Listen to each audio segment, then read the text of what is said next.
वहीं अब बिहार में सम्राट चौधरी सरकार में 50-50 के फॉर्मूले पर सत्ता का बंटवारा होगा।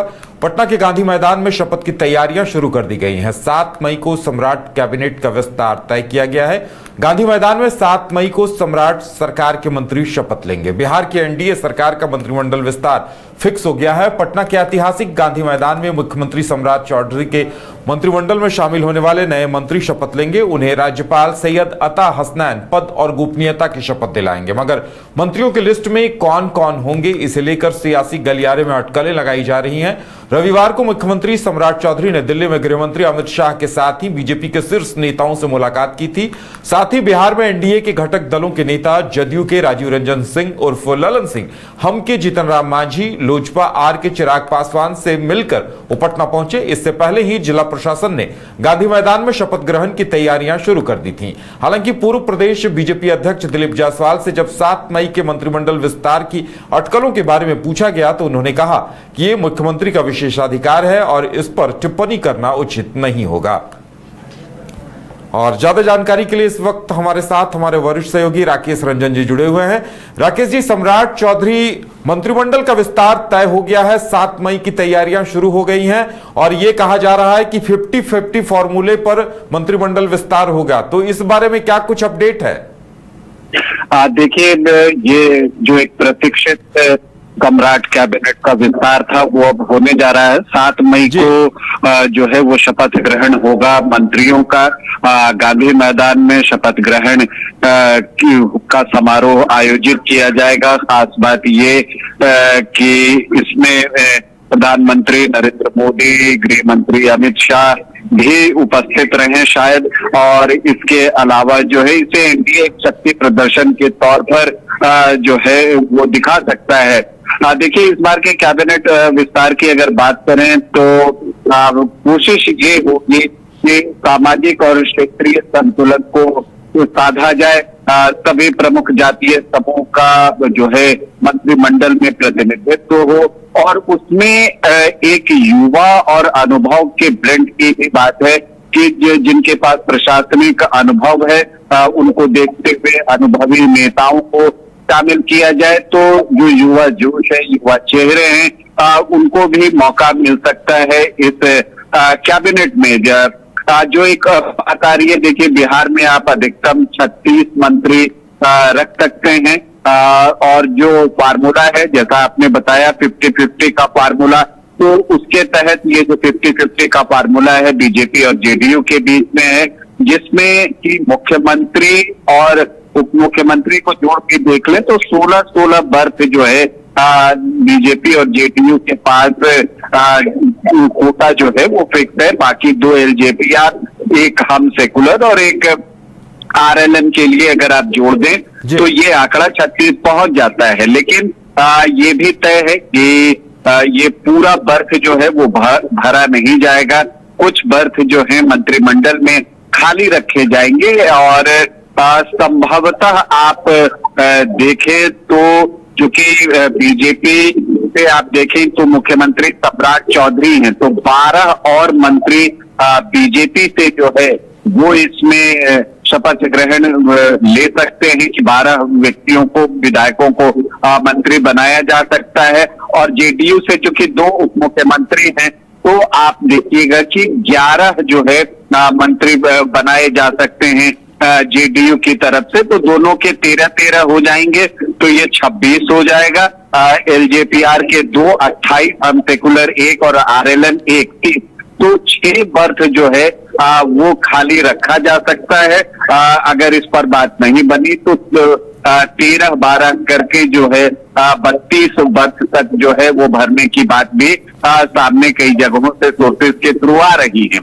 अब जो एक महत्वपूर्ण बात है कि मंत्री पद की रेस में कौन कौन शामिल हैं, तो देखिए अगर आप जनता दल यूनाइटेड की बात कीजिए तो आप मानकर चलिए कि नीतीश कुमार शायद, या ज्यादा उम्मीद है कि जो उनके पुराने साथी रहे हैं, जो उनके करीब हैं, विश्वासी हैं, उनको इस मंत्रिमंडल में जगह मिलेगी, कुछ नए चेहरे आ सकते हैं, लेकिन ज्यादातर आप जेडीयू की तरफ से जो मंत्री पद मिलते हुए देखेंगे उनको, जो कि नीतीश कुमार के पुराने साथी और करीबी रहे हैं। चूंकि और जहां तक बीजेपी की बात है तो मुख्यमंत्री सम्राट चौधरी दिल्ली भी गए थे, इससे पूर्व उनकी पीएम से भी मुलाकात हुई थी। इस बार गृह मंत्री अमित शाह से वो मिले हैं।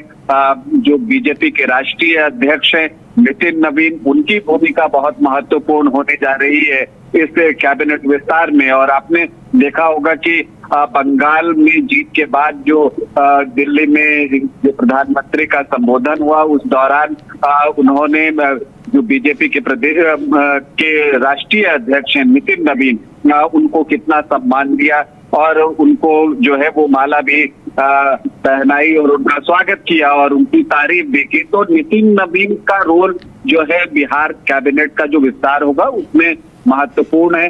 उनको एक समन्वय और क्योंकि वो बिहार को बेहतर तरीके से जानते हैं, तो वो भी जो है नितिन नवीन ने भी इसमें तय किया होगा कि कौन मंत्री बन सकते हैं, नहीं बन सकते हैं। ये सारी चर्चाएं हुई हैं। फिर उसके बाद सम्राट चौधरी पूर्व मुख्यमंत्री नीतीश कुमार से मिले, क्योंकि एक समन्वय बीजेपी और जेडीयू के बीच में बना रहे, इसकी कोशिश दोनों तरफ से हो रही है। तो नीतीश कुमार का सीट जो है वो बहुत महत्वपूर्ण होने जा रहा है। इस कैबिनेट के विस्तार में भी वो छाप देखने को मिलेगी, इससे इनकार नहीं किया जा सकता। कैबिनेट विस्तार से पहले 6 मई को कैबिनेट की बैठक भी जो है वो हो सकती है। अगर आप जेडीयू की तरफ से देखें तो अभी 2 उप मुख्यमंत्री विजय चौधरी और विजेंद्र यादव हैं। अगर आप बात करें कि और कौन कौन मंत्री बन सकते हैं, तो जो कुछ एक नाम है उसमें अशोक चौधरी, लेसी सिंह और श्रवण कुमार का मंत्री बनना तय है। इसी तरह से जमा खान भी जो है वो मंत्री बनेंगे अल्पसंख्यक कोटे से, तो वो भी मंत्री बनाए जाएंगे, इस बात की पूरी संभावना है। भगवान सिंह कुशवाहा और जयंत राज में से किसी एक को मंत्री बनाया जा सकता है। शीला मंडल भी मंत्रिमंडल में शामिल की जा सकती हैं। मदन सहनी है, सुनील कुमार मंत्री बनेंगे, बात की भी पूरी संभावना है। रत्नेश सदा को एक बार फिर से अवसर दिया जा सकता है। इस बार उनको नहीं बनाया गया था, लेकिन उससे पहले रत्नेश सदा मंत्री रहे हैं। और बूलो मंडल को भी मंत्री पद मिल सकता है। ये जो है जेडीयू की तरफ से कुछ संभावित नाम है। जहां तक बीजेपी की तरफ से देखें तो विजय सिन्हा निश्चित तौर पर इस मंत्रिमंडल में होंगे। इसके अलावा मंगल पांडे का नाम भी तय है कि वो होंगे। दिलीप जायसवाल होंगे। इसके अलावा श्रेयसी सिंह भी होंगी। राम कृपाल यादव के होने की भी संभावना है। संजय सिंह टाइगर और नीरज बबलू में से किसी एक को अवसर मिल सकता है, लेकिन क्योंकि संजय सिंह टाइगर को मंत्री के रूप में बहुत काम करने का अवसर समय जो है वो नहीं मिला है, तो मुझे लगता है कि संजय सिंह टाइगर फिर से मंत्री बनाए जा सकते हैं। अरुण शंकर प्रसाद होंगे। इसके अलावा सुरेंद्र मेहता होंगे। रमा निषाद होंगी। लखेंद्र रोशन का नाम भी लिया जा रहा है कि वो भी होंगे। और संगीता कुमारी और जनक राम में से किसी एक को मंत्री पद मिल सकता है। संगीता कुमारी के नाम की भी चर्चा चल रही है, क्योंकि देखिए ये महिला आरक्षण बिल को देखते हुए महिलाओं की भागीदारी बढ़ाने की बात भी मंत्रिमंडल में हो सकती है। अगर ऐसा हुआ तो ऐसे में संगीता कुमारी का नाम लिया जा सकता है। नीतीश मिश्रा को भी मंत्रिमंडल में जगह दी जा सकती है। देखिए नाम तो मैथिली ठाकुर का भी है, जिस तरह से बंगाल चुनाव प्रचार के दौरान वो वहां पर रही और उनको कई अवसरों पर मीडिया के सामने भी बीजेपी ने प्रस्तुत किया है। चाहे जब भी महिला आरक्षण बिल पर जो वो गिरा है और उस पर जब बातचीत हो रही थी तो वहां पर मैथिली ठाकुर सामने आई है। लेकिन नीतीश मिश्रा और मैथिली ठाकुर में से किसी एक को ही मंत्री पद जा सकता है। अनुभव के लिहाज से देखें तो नीतीश मिश्रा जो है वो भारी पड़ते हैं। क्या रेणु देवी को मौका मिलेगा, ये भी, इसके लिए भी इंतजार करना होगा। और प्रमोद चंद्रवंशी का क्या होगा, क्या वो मंत्री पद उनको मिलेगा या नहीं, ये भी एक देखने की बात है। तो बीजेपी की तरफ से कई दावेदार हैं, लेकिन जो प्रमुख नाम है उनमें विजय सिन्हा, दिलीप जायसवाल, मंगल पांडे, इसके अलावा श्रेयसी सिंह, रामकृपाल यादव, रमा निषाद, लखेंद्र रोशन, सुरेंद्र मेहता, ये नाम ऑलमोस्ट कंफर्म है। अरुण शंकर प्रसाद, ये नाम कंफर्म है। श्रेयसी सिंह, ये नाम आपको कंफर्म है। अब कुछ एक नामों में जो है दो विकल्प हैं, उनमें से किसी एक को अवसर मिलेगा। एलजेपीआर पे जहां तक बात है तो संजय कुमार और संजय पासवान का नाम ही सबसे ज्यादा अभी आगे चल रहा है। हम सेकुलर से संतोष सुमन, उनके नाम की चर्चा है। और आरएलएम से दीपक प्रकाश जो है वो फिर से मंत्री बनाए जा सकते हैं, क्योंकि विधान परिषद का भी चुनाव होना है, तो उसके थ्रू उनको जो है वो सदन में लाया जा सकता है। लेकिन एक बात ये भी देखना है कि जब केंद्र में कैबिनेट का विस्तार होगा, तो अगर उपेंद्र कुशवाहा वहां पर केंद्र में मंत्रिमंडल में शामिल किए जाएंगे, तो ऐसी परिस्थिति में हो सकता है कि दीपक प्रकाश को बिहार में मंत्री के रूप में फिर शपथ न दिलाई जाए। वो जिस दिन मंत्रिमंडल का कैबिनेट का विस्तार होगा आपको बिहार में 7 मई को, अगर उस दिन दीपक प्रकाश मंत्री पद की शपथ लेते हैं, तब फिर आप समझिए कि उपेंद्र कुशवाहा केंद्र में मंत्री नहीं बनेंगे। और अगर दीपक प्रकाश उस दिन मंत्री पद की शपथ नहीं लेते हैं और कोई और विधायक आरएलएम का मंत्री बनता है, तो मानकर चलिए कि उपेंद्र कुशवाहा केंद्र में कैबिनेट में शामिल किए जाएंगे। तो ये स्थिति है उदय, अगर इसका पूरा आकलन करें तो।